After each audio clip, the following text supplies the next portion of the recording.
Bien, bonjour à tous. Donc, je vais vous faire un dernier point concernant le déroulement de cette affaire. Puisqu'hier soir, en début de soirée, à l'issue de la garde à vue, 2 personnes ont été déférées devant les juges d'instruction. Il s'agit du tireur présumé et de la personne qui se trouvait à ses côtés au moment des faits.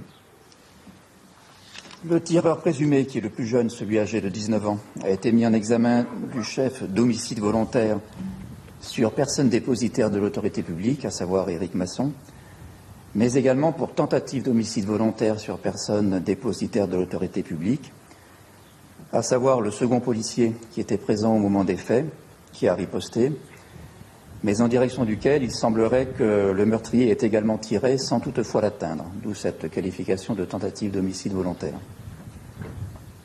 Tout au long de sa garde à vue, le mis en examen a contesté, tout au long de sa garde à vue d'abord, le mis en cause a contesté les faits qui lui étaient reprochés, et ce malgré de nombreux éléments recueillis à son encontre, et plus particulièrement sa reconnaissance formelle par le second policier qui était présent au moment où son collègue a trouvé la mort, ainsi que par d'autres témoins. Lorsqu'il a comparu devant les juges d'instruction, ce mis en examen n'a pas souhaité s'expliquer et a demandé à bénéficier de son droit au silence. Il est donc resté sur la même position.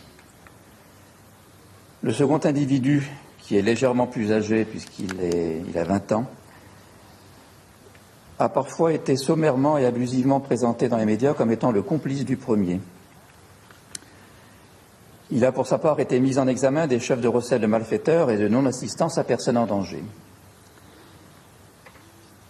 Comme je vous le disais, il a été présenté abusivement comme étant le complice, car il faut savoir que pour asseoir une qualification du chef de complicité, encore faut-il établir que la personne en question ait eu un rôle actif dans la commission du crime en question, ce qui n'est pas le cas en l'espèce, puisque ce second individu a simplement assisté à la scène sans y participer lui-même. Il ne pouvait donc être mis en examen du chef de complicité. En revanche, il a été mis en examen pour non-assistance à personne en danger et recel de malfaiteurs. Non-assistance à personne en danger, tout simplement pour s'être enfui et ne pas avoir prêté assistance au policier Éric Masson qui venait de s'écrouler sous ses yeux. Et le réflexe normal de tout citoyen, c'est de venir plutôt prêter assistance et secours à une personne dont on sait qu'elle présente des risques particulièrement graves pour sa santé, c'est un euphémisme. Et recel de malfaiteurs pour s'être enfui avec le meurtrier et s'être caché avec elle et avoir commencé à préparer leur fuite en direction de l'Espagne avant qu'ils ne soient interpellés au péage de Remoulins. Lors de sa garde à vue, ce second individu a reconnu les faits qui lui étaient reprochés et il a notamment confirmé, c'est important, que la personne qui était déférée en même temps que lui était bien celui qui avait tiré sur le brigadier de police Éric Masson. Lors de sa présentation devant le juge d'instruction, il n'en a pas dit davantage, préférant s'expliquer ultérieurement, indiquant qu'il avait tout dit lors de sa dernière déclaration au cours de garde à vue devant les services de police. À l'issue de leur présentation, les 2 personnes mises en examen ont comparu devant le juge des libertés et de la détention, qui, conformément aux réquisitions du parquet et à la demande qui avait été formulée par les juges d'instruction, a ordonné leur placement en détention provisoire l'un comme l'autre. Un dernier individu est encore en garde à vue dans cette affaire. Il s'agit de celui qui est propriétaire du local dans lequel les 2 fugitifs ont séjourné entre le 5 et le 9 mai jusqu'à leur arrestation. Les juges d'instruction décideront de son sort dans le courant de la journée puisqu'ils devront statuer sur sa garde à vue et sur son éventuelle mise en examen. Je tiens une nouvelle fois et en présence de Monsieur le commissaire général Fougereau à remercier l'ensemble des enquêteurs de la police judiciaire pour le travail remarquable, et je tiens à insister sur ce qualificatif, qu'ils ont accompli en moins d'une semaine à peine et qui a permis d'aboutir aux résultats que vous connaissez aujourd'hui. Pour autant, il faut savoir que l'enquête est loin d'être terminée, surtout au regard des dénégations du principal mis en cause, le tireur présumé, dans la mesure où ces dénégations vont nécessiter des investigations complémentaires, qu'elles soient techniques ou qu'il s'agisse du recueil d'auditions de témoins, sans parler des expertises de personnalité auxquelles l'un comme l'autre vont être soumis dans le cadre de l'information. C'est tout le travail qui attend encore les juges d'instruction, Et je souhaite qu'ils puissent désormais travailler dans un contexte un peu plus apaisé que celui que nous avons connu au cours de la semaine écoulée, puisque l'information va durer encore de nombreux mois, à n'en pas douter. Enfin, en ma qualité de procureur de la République, je tiens à rendre solennellement un dernier hommage à M. Éric Masson, fonctionnaire de police mort dans l'exercice de ses fonctions et dont les obsèques ont lieu aujourd'hui, à l'instant même où je vous parle. Voilà, je vous remercie. Je crois que M. Fougereau voulait ajouter quelque chose également. Merci, Monsieur le procureur. J'enlève le masque, ça me permettra d'être un peu plus audible par rapport à la dernière fois. Effectivement, ça a été une enquête qui a été compliquée. La dernière fois, nous avions évoqué les difficultés à laquelle nous avions été confrontés. Et pour les policiers, comme l'a souligné Monsieur le procureur, l'enquête est loin d'être terminée. Elle va continuer encore pendant de longs mois, jusqu'à l'aboutissement devant la cour d'assises où les auteurs présumés vont être présentés avec les qualifications qui ont été énoncées tout à l'heure. Le rôle des policiers de la police judiciaire, c'est d'être discret par essence, c'est d'être aussi très réservé, d'avoir un devoir de réserve beaucoup plus important que les autres policiers, parce que toute déclaration pourrait nuire à l'impartialité d'une enquête qui est conduite par ces enquêteurs. Néanmoins, ils sont aussi pères et mères de famille, et ils sont aussi touchés par le drame qui a affecté la famille de M. Masson, et ils m'ont demandé, donc en leur nom unanime, qu'ils soient de Montpellier, d'Avignon, de Nîmes, de Marseille, que dans l'éventualité où il y aurait une prime qui leur serait donnée, une prime individuelle, pas d'un très gros montant, mais additionnée, ça peut faire quelques milliers d'euros, que cette prime ne leur soit pas versée, ils ne le veulent pas, mais qu'elle soit intégralement par contre donnée à la famille d'Éric Masson, notamment à son épouse et à ses 2 enfants. Je tenais à le dire parce qu'ils ne pourront pas s'exprimer dans les mois à venir ou dans les années à venir sur cette affaire, ils ne pourront pas montrer cette solidarité qui leur tient à cœur. Ils m'ont réellement demandé unanimement de pouvoir leur dire en leur nom, parce que pour eux c'était important de démontrer leur solidarité avec la grande famille de la police.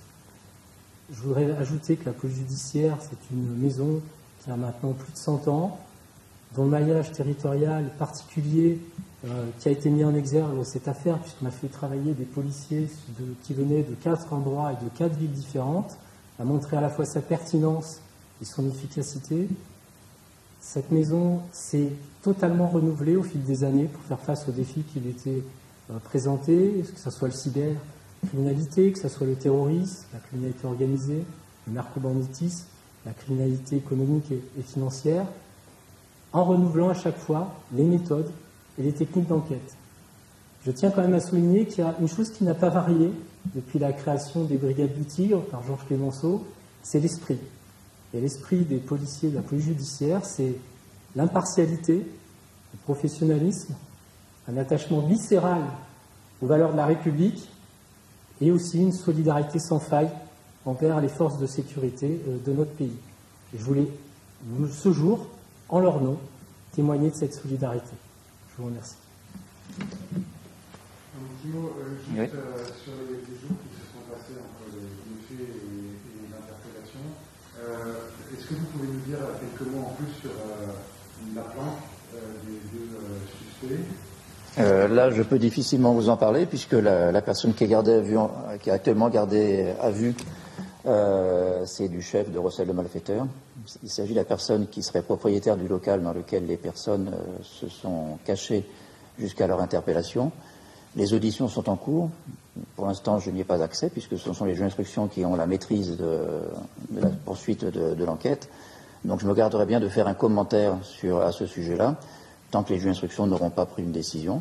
Il ne s'agit pas pour moi d'interférer ni de faire pression sur la décision qu'ils pourraient prendre, d'autant que je ne sais pas à l'heure actuelle si la personne qui est actuellement gardée à vue est le seul qui pourrait être concerné par le recel de malfaiteurs. Il peut y avoir d'autres personnes qui pourraient également avoir prêté leur concours. Et tant que je ne sais pas, je préfère ne faire aucun commentaire ni donner aucun élément qui permettrait à d'autres personnes qui pourraient être susceptibles d'être inquiétées à ce titre d'avoir des éléments de... Il s'agit bien d'une cave dans le quartier, c'est la cave dont on a pu voir les images. Autre question, pourquoi est-ce que le chauffeur a été relâché? Est-ce qu'il est hors de cause ou est-ce qu'il est susceptible d'être de nouveau... A priori, hors de cause. Et pourquoi alors quel est son... Ça, je n'ai pas de... A priori, bon, il aurait été contacté pour transporter des personnes, mais sans avoir connaissance de qui il transportait, ni être complice de quoi que ce soit. Et la dernière fois... Pardon ? Pardon, excusez-moi. La dernière fois que vous êtes exprimé, vous avez dit qu'il prenait vraisemblablement la fuite vers l'Espagne. Là, vous dites qu'il prenait la fuite vers l'Espagne, ça veut dire que vous en avez... Nous avons des éléments concrets qui permettent de l'affirmer. Par exemple ? Il a été retrouvé une adresse en Espagne où les personnes étaient censées se diriger. Lié à la sœur ?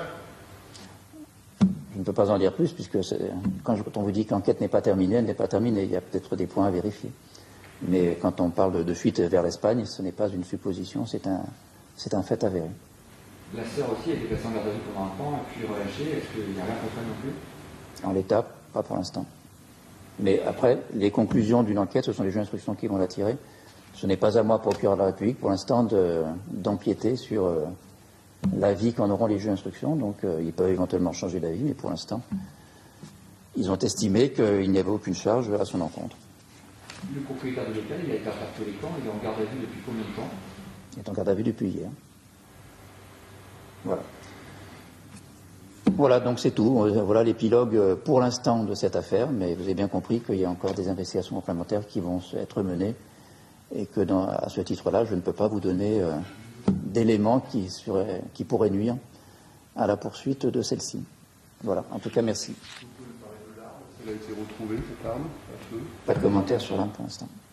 Une petite question, parce que l'avocat du principal suspect met en doute le fait que son client ait pu savoir qu'il s'agissait bien de policiers. Il le met clairement en doute. Avant de mettre en doute la qualité de policier de la victime, encore faut-il qu'il reconnaisse que c'est bien lui qui a tiré On peut difficilement mettre en doute la qualité tout en disant qu'on n'était pas là. Donc il faudrait peut-être choisir. Donc pour l'instant, j'ai aucun commentaire à faire là-dessus, mais avant qu'il commence à mettre en doute, encore faudrait-il qu'il reconnaisse les faits, ce qui n'est pas le cas. Donc s'il dit qu'il n'était pas là, qu'il ne comprend pas ce qu'il fait dans cette histoire, je ne vois pas comment il peut soutenir, mettre en doute la qualité de qui que ce soit. S'il n'était pas là, comment peut-il mettre en doute? Je laisse chacun libre de ses commentaires. Moi, je n'en ferai pas sur ce point-là. Voilà.